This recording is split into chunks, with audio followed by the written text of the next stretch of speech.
In this lecture, we'll talk about cryptography. Specifically, we'll talk about symmetric cryptography and, even more importantly, public key cryptography. We'll also talk about a hybrid technique that uses both symmetric and public key cryptography. Cryptography is very important because a lot of the data that's transmitted over networks in industry or even for our own personal use, we want to remain confidential. Well, how do we do that? Well, the way we do that is through cryptography. There's also a way to use cryptography in order to validate the person who sent you the information. So you can't fake a message, and that's very important. It also provides for non-repudiation, and that means if I'm able to open something that was signed with someone's digital signature, it indicates that they can't deny that they sent it. And that's used quite often in business. So just very quickly, let's take a look at this just as an overview, just to get you excited.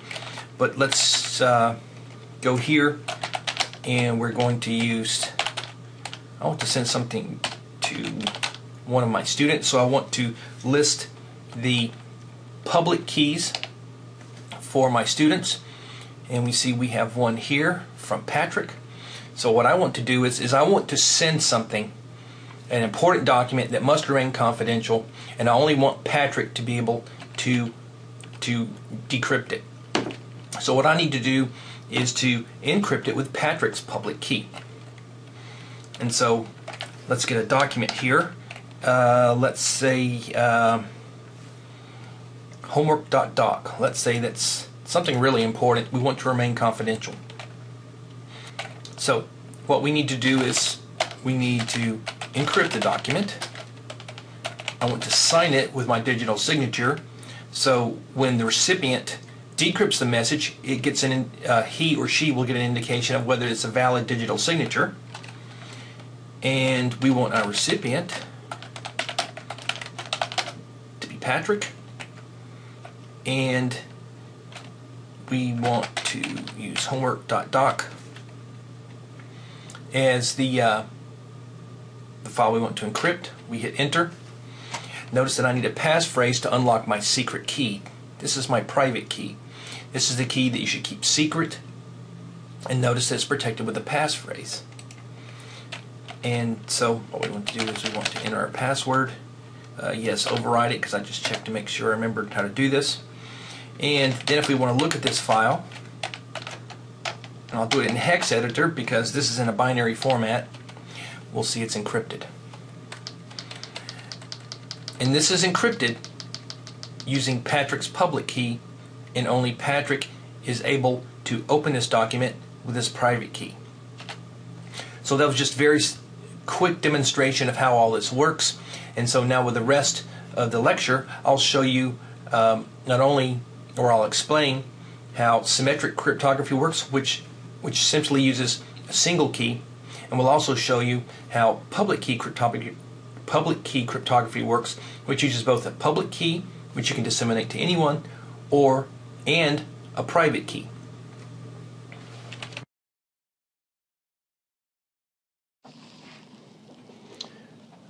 Today we're going to talk about public key cryptography.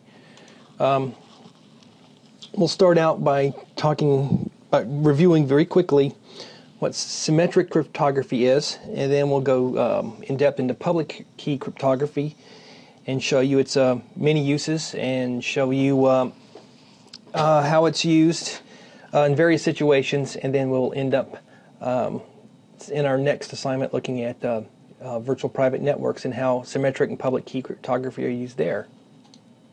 And symmetric cryptography uses a single key to both encrypt and decrypt a message. And symmetric cryptography has also been called private key cryptography or secret key cryptography.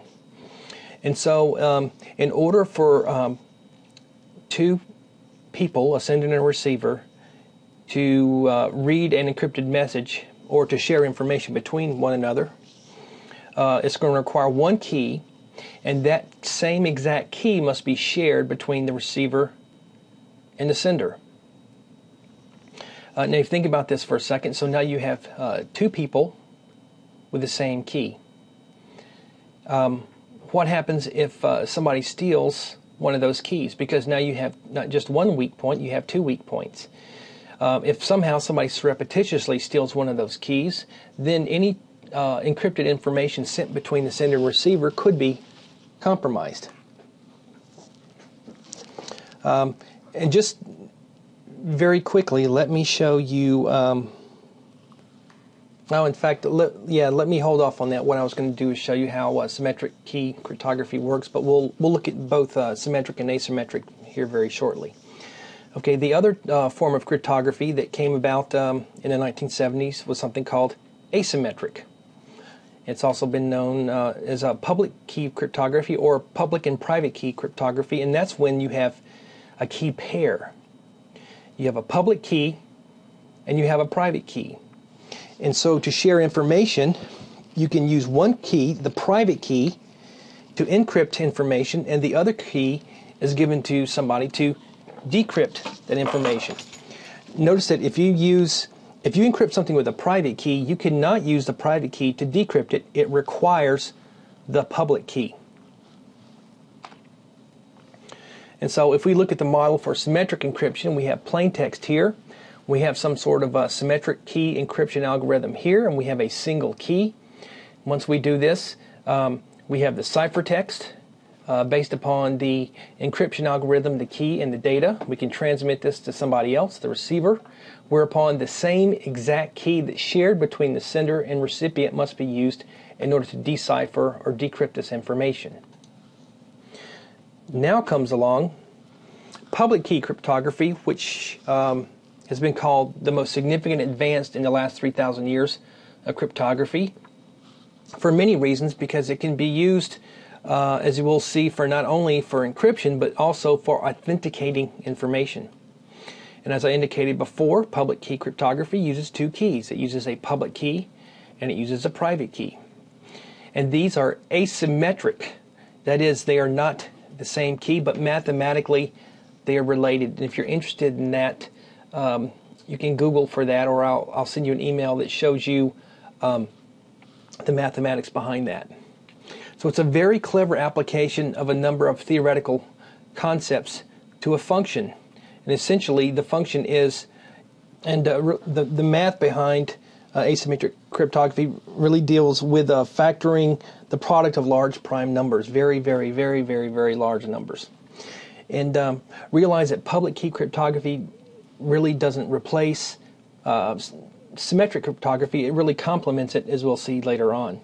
So for example, if we're thinking of, if you've ever used GPG or PGP to send an email, what you may not know is that you're actually using a hybrid technique which involves both symmetric and asymmetric cryptography. Okay, so public key cryptography is different in that you have two separate keys. Bob wants to send Alice a secure communication, and so Bob has something called a public key ring. Now notice that there's Joy, Mike, Alice, and Ted over here. Each of these is somebody's public key. With symmetric cryptography, we wouldn't do this. We wouldn't share our secret keys among everybody. But what this is different about public key cryptography is that we want to share our public keys, because even if somebody has our public key, that doesn't mean that they can decrypt a communication. Bob takes Alice's public key and takes a special algorithm here, the Rivest-Shamir-Edelman algorithm, which is a public key cryptography algorithm, and uses the two to encrypt the plain text here. This is then transmitted, this is the ciphertext, to Alice. Alice then uses her private key to decrypt the ciphertext. Now, what if Bob had accidentally used Ted's public key? Well, Alice's private key won't do any good, because these two keys are mathematically related. And so one is used for encryption or decryption, as we'll see, depending upon the use. And so if something is encrypted or decrypted with a public key, you must have the private key to encrypt and decrypt the ciphertext. So if symmetric encryption is used, then the receiver knows the sender must have created it, since only the sender and receiver know. Okay, so it's called asymmetric encryption because there's two keys and they're not the same. They're only mathematically related. And the public key is something that we want to distribute because it does two things. It allows us to send a secure communication to somebody, and it also allows us to verify a signature, as we'll see later on, a digital signature.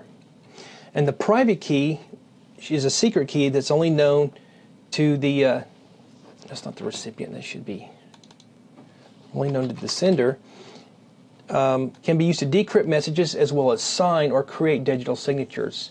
And the process is asymmetric because those who encrypt messages or verify signatures cannot decrypt messages or create signatures.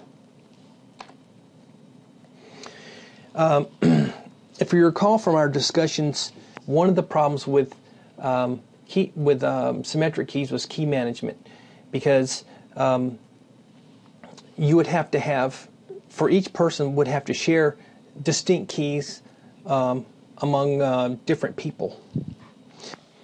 Okay, why is public key cryptography special? What does it add over and above symmetric key cryptography?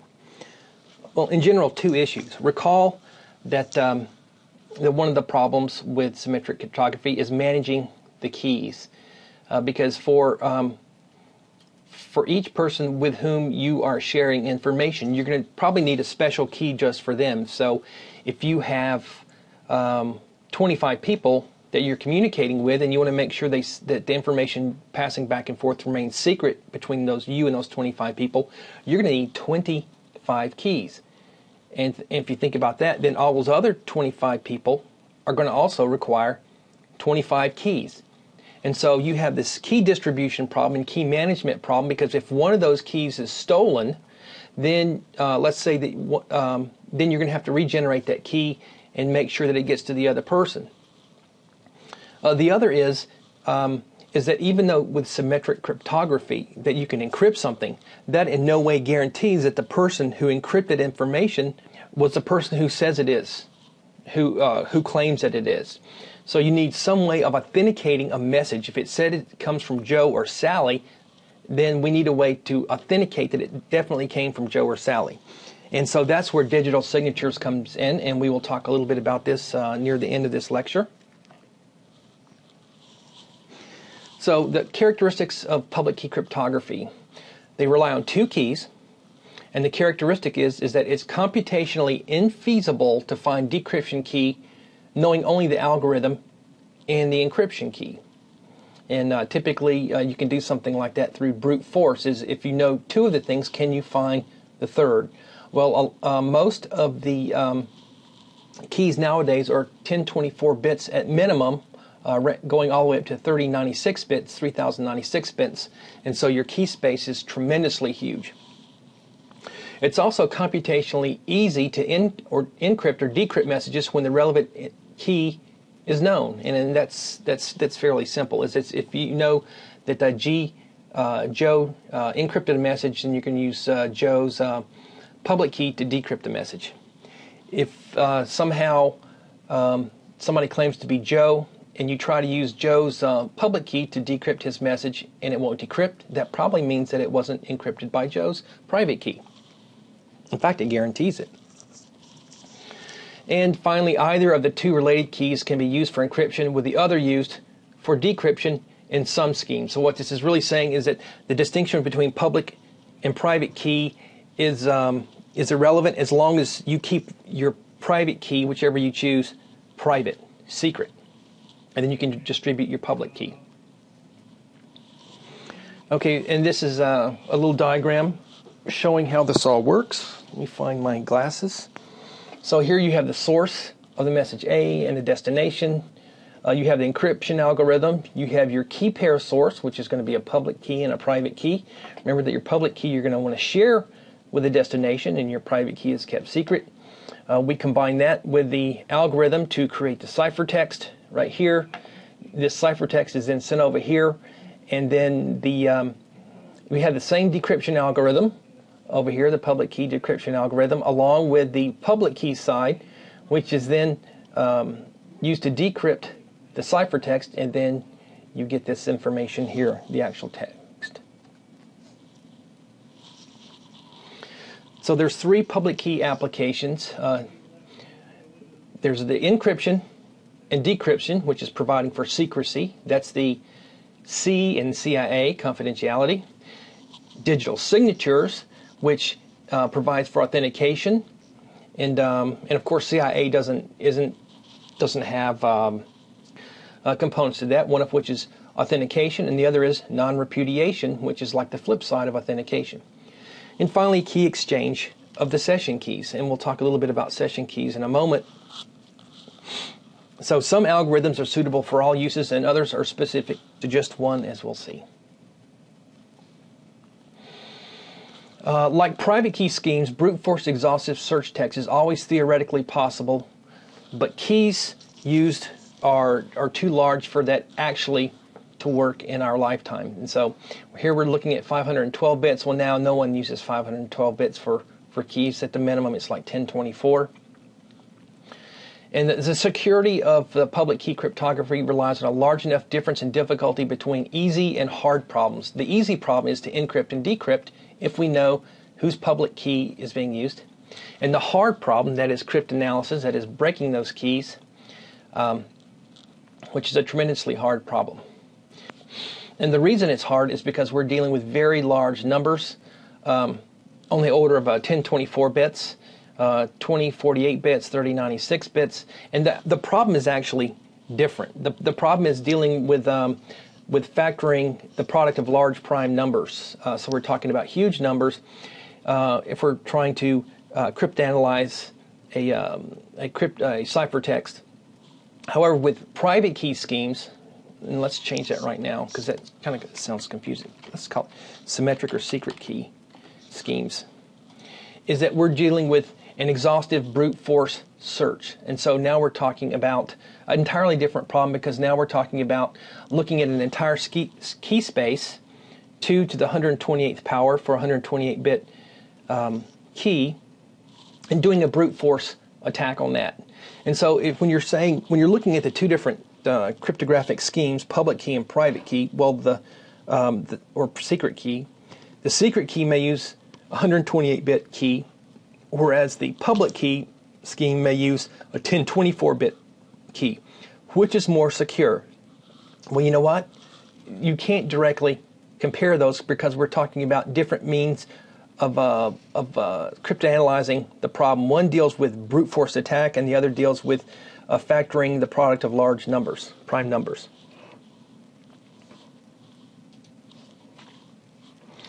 Okay, the RSA is very well known. In fact, there's a company called RSA, and this was a public key cryptographic scheme that was published by Rivas, Shamir, and Edelman from MIT. Then all of them in 1977.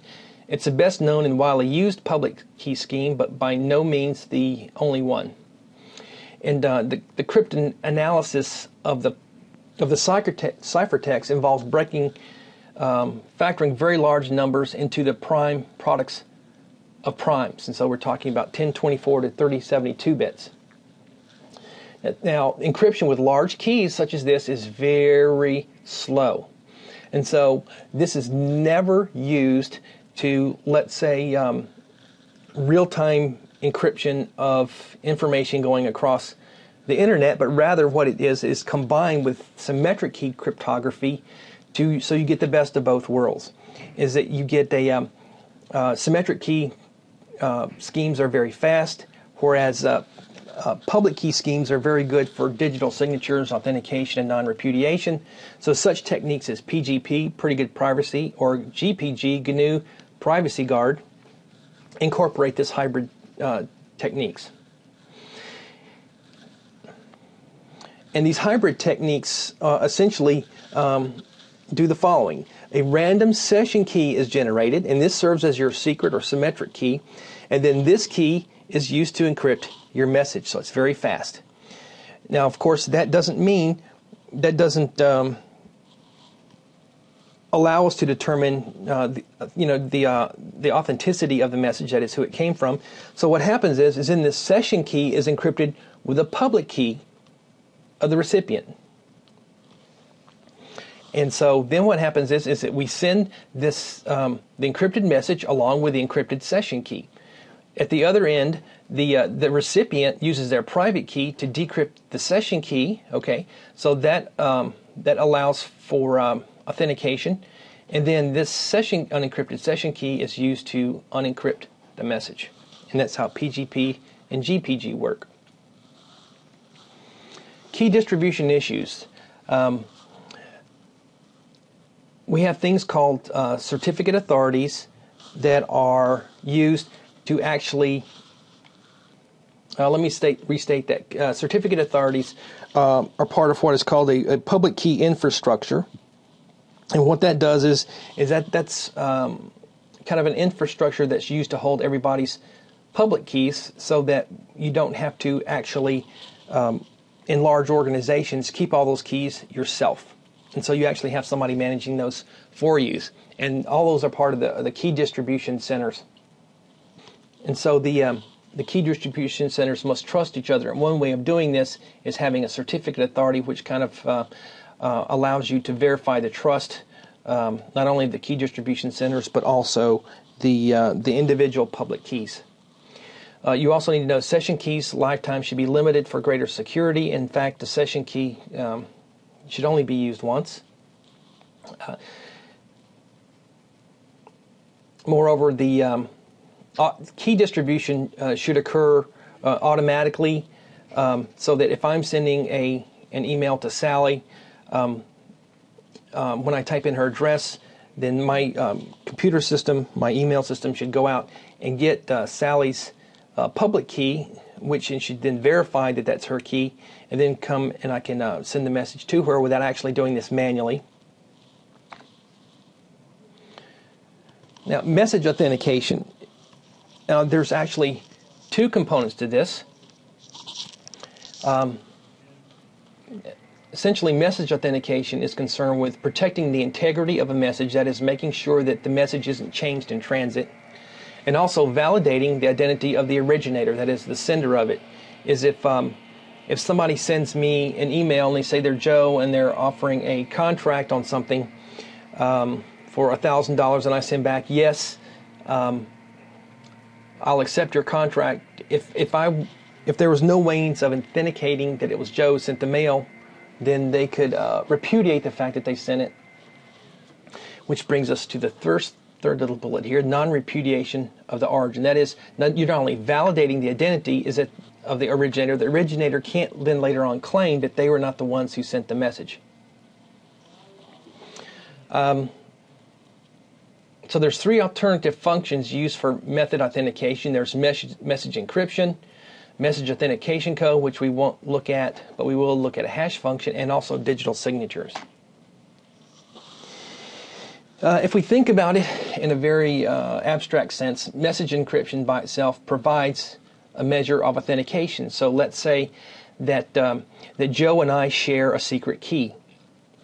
And if Joe sends me something that's encrypted with our shared secret key, if I can unencrypt it with our shared key, what does that say? That says that Joe must have sent this. And if neither of our keys have been stolen, and I'm able to decrypt the key, that means that the information has not been changed in transit, because otherwise it will not decrypt. Still, there's the problem of key distribution and a stolen key. Is the fact that if one of the keys is stolen surreptitiously, that is in secret, then somebody's not only able to, if they can execute a man-in-the-middle attack, they can, if Joe sends me an encrypted message, the person in the middle with the stolen key can unencrypt the message, change it, re-encrypt it, and then send it on to me. What public key encryption does is it kind of gets makes that a little safer process, as we will see shortly, because then we'll talk about a digital signature. in one sense, encryption provides no confidence of the sender in public key, because everybody knows the public key. And so if I'm nefarious, if I'm a bad guy, and I get Joe's public key, and I encrypt something and I send it to Joe, but I say, hey, I'm Sally, the public key encryption really doesn't help in authentication. However, let's look at it another way. Let's say that I sign my message with my private key. I'm the only one with my private key. And so when I send a message to Joe and it's encrypted with my private key, we know it's confidential, right? It's encrypted. And then Joe goes out and gets my public key and decrypts it. That is a measure of authentication. That assures that I was the one who encrypted it, because I'm the only one, because the only key that could decrypt the message was my public key. Okay, so let's look at how we can make sure that we can determine the integrity of a message that's sent, as well as the authenticity of a message. First thing we need to do is talk about a hash function. And essentially what a hash function does, it's a mathematical algorithm that takes a message and condenses it to a fixed size.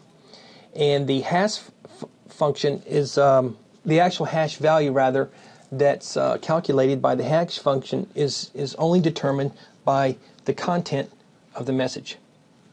And so if you have a message and you put this through the mathematical algorithm, out will come a unique number that's directly tied to the contents of the message. If you change that message whatsoever, the hash will actually change. So it tells you whether the message changed or not.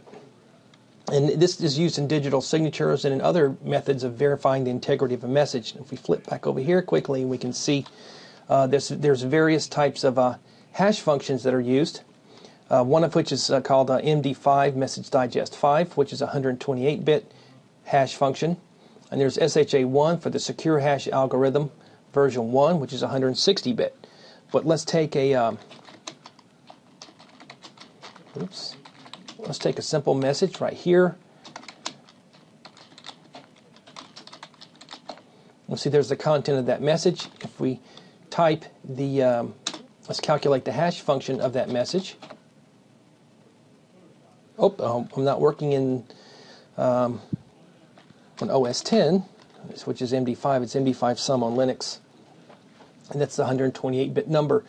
And if I go and I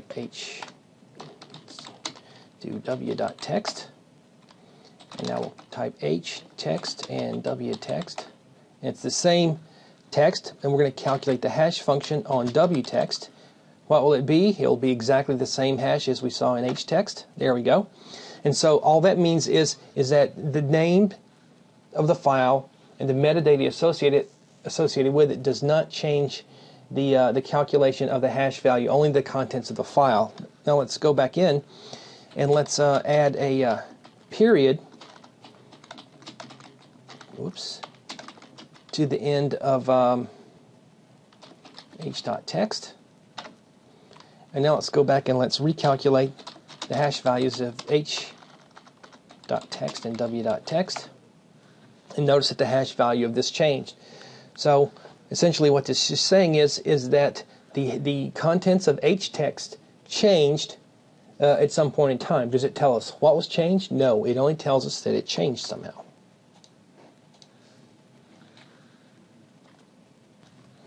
So this little graphic is actually showing how this occurs in a crypto system. Is the hashing of a message. And so we have the plain text message here. It's hashed, okay? And then the message is actually encrypted, and then we take these two pieces of information and we concatenate these, as we see over here. And so we have the message, and then we have the hash function right here. Once again, we can decrypt this message, and then we can hash the message again, and we can compare the part down here, the hash, with the hash of the decrypted message to determine whether they are the same or not. If they're not the same, that means that something occurred in transit, something changed. So essentially, a hash function produces a fingerprint of some file, message, or data, and it could be anything from a single character all the way to the entire contents of the Library of Congress. And what it does is it condenses a variable length message, M, into a fixed size fingerprints, as we saw before. And the actual hash function is assumed to be public. That is, it's not some kind of proprietary thing that's kept secret.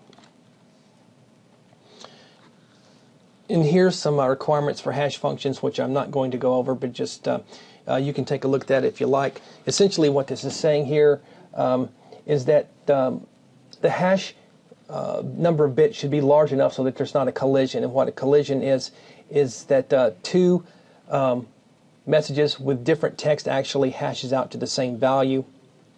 And also there's a one-way property, and that is given H, it's infeasible to find X such that the value of, let me put that another way. What this is saying is that given the hash value, the one-way property says is you can't work back to the original text.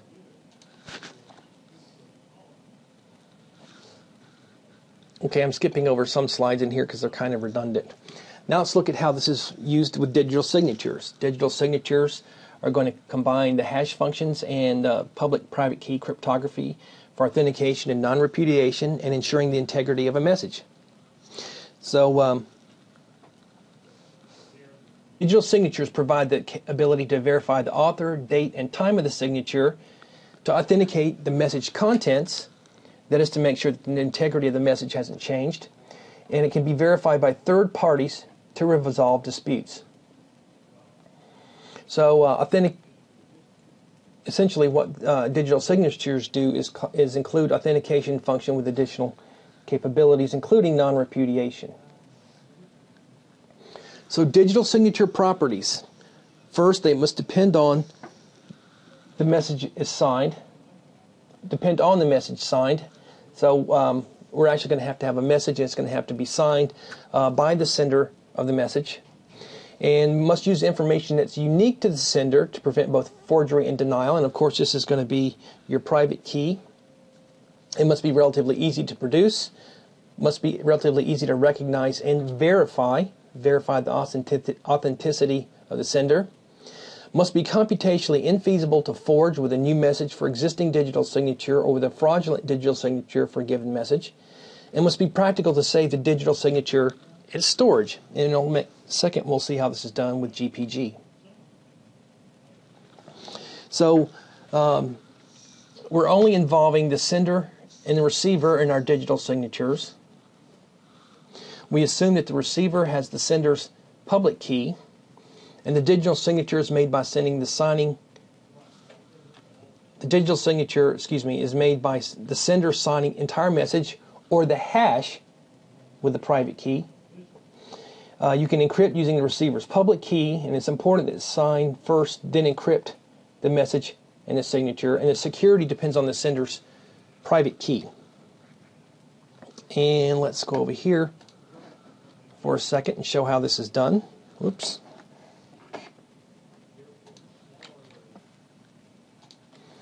Okay, so what we're going to do is we're going to use some digital signatures here, create some, and show you how to verify using GnuPG. If you want to know anything about GnuPG, you can install this both under Linux or OS X. Windows, it's available for just about every platform. Look at the man page and move down a little bit, and it gives us some of the more commonly used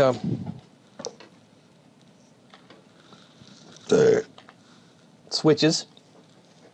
Here we can make a signature. We can make a clear text signature. This is going to be a binary value. This is going to be an ASCII text. We can make a detached signature, which means it's not going to be physically attached to the message. We can also encrypt the data, as we see here.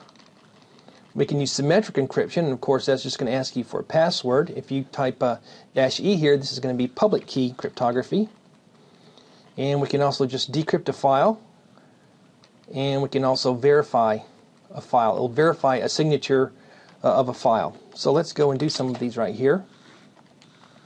And so we've got two files, hText and w.text. And if we want to sign the first one, so we can type GPG-S hText.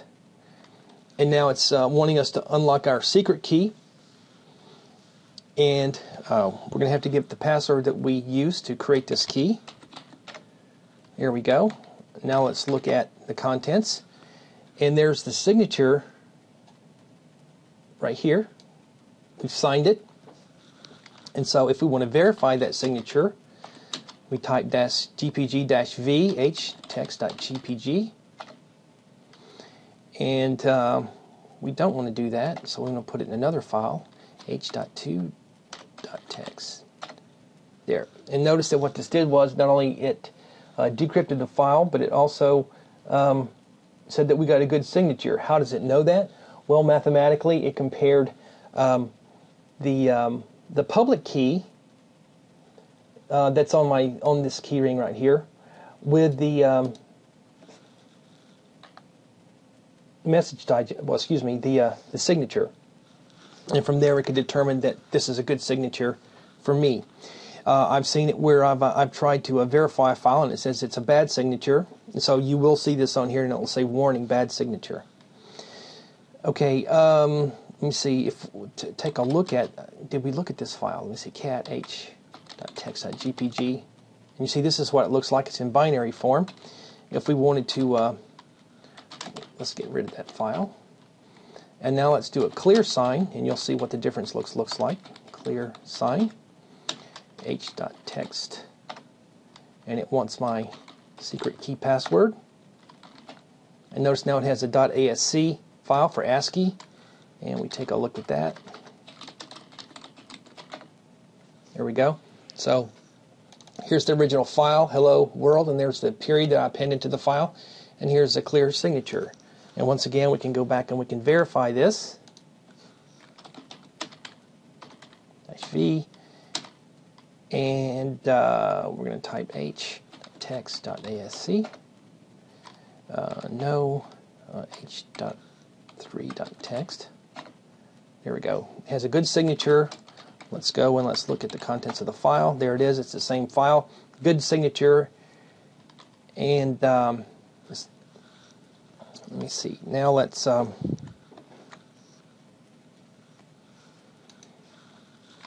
encrypt the message.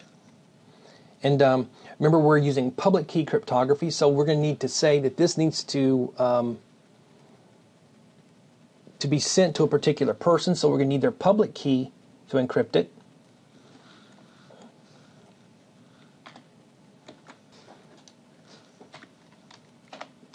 So I've got two keys on here, so we're going to take w.text and send it from one person to another.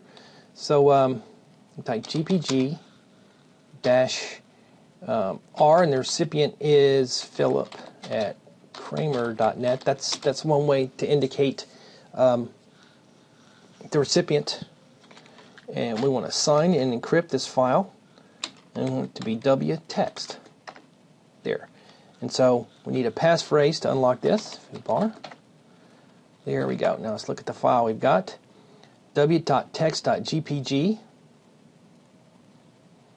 And so now we can go in, and the only person now who can unencrypt this is Philip at Kramer.net, his private key, because we've actually used Philip at Kramer.net's public key to encrypt this. And of course I've got all these on here, so I will be able to do it. But what we're going to do is we're going to verify it, and we're going to decrypt that message. So DPG, and we're going to verify and decrypt it, GPG.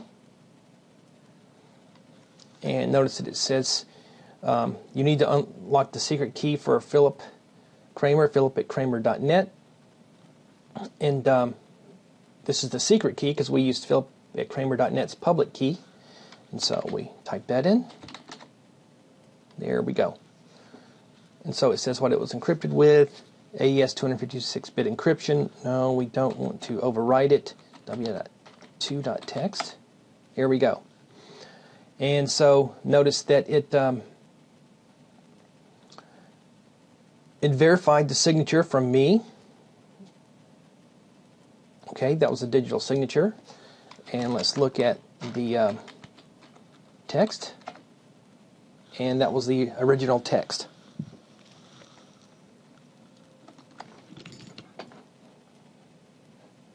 And we'll go back over here. I think we got one more slide. So digital signature standard was created by the United States government. It was approved in the Federal Information Procurement Standards 186. It uses the SHA hash algorithm, and that should be SHA-1 because that was an update to the SHA. It was designed by the National Institute of Standards and the National Security Agency in the early 90s. And the DSS is the standard, but the digital signature algorithm is the actual algorithm that's used, and there's other variants of that, including ELDGAML, which comes with a GPG and a Schnorr schemes. And essentially, the DSS creates a 320-bit signature, but with about 512 to 1024-bit security. And its security depends on the difficulty of computing discrete logarithms, and that's as far as I'll get into that.